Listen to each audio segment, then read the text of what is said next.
Now, a bitter showdown is escalating over the Affordable Housing Levy, pitting workers' unions on one side and the government on the other, in a fight that could redefine how billions of shillings of the levy are spent. The Central Organization of Trade Unions, COTU, is decrying proposed regulations allowing housing levy cash to be used to build schools, health centers and markets under the guise of social infrastructure.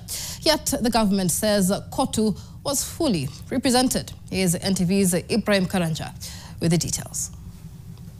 Mgeni wetu wa heshima, Rais wa Jamhuri ya Kenya.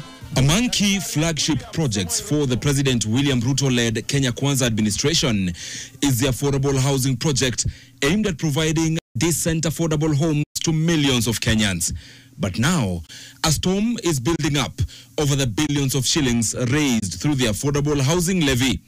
It began on June 3rd, 2025, when COTU Secretary General Francis Atwoli sounded the alarm in a strongly worded statement that accused Parliament of sneaking loopholes into new housing levy regulations. The yet-to-be-ratified regulations would allow levy funds to build health centers, schools and even police posts, dubbed as associated social infrastructure. But the government pushed back, with Housing PS Charles Hinga insisting that COTU had approved the regulations. COTU is one of very few organizations that had the privilege of drafting the act and drafting the regulations. Hinga termed COTU's new position as a surprise. In fact, they are represented in person. But in a fresh statement, COTU is outrightly denying their involvement, challenging Hinga to produce minutes or resolutions to prove their participation. According to Atwoli, COTU's representative on Housing Fund Board, Ernest Nadome, lacks authority to bind the giant umbrella of workers' unions without formal consultation with the executive board. At the heart of this fight is the Affordable Housing Act, which mandates levy funds exclusively for housing. You can build houses, but if you're far away from those social facilities, schools, clinics, workplaces, then you not have solved the problem. That's why in the act, in the Affordable Housing Act, it says it is the construction physical infrastructure.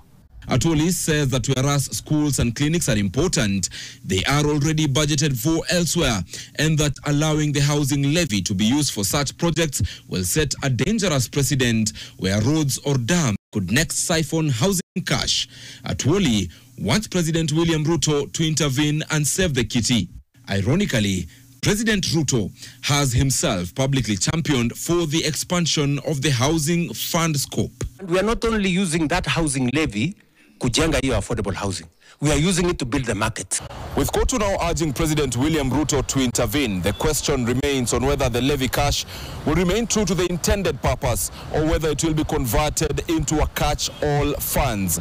But for Kenyan workers, the answers to this question could determine whether they ever will get to own homes they have been paying for.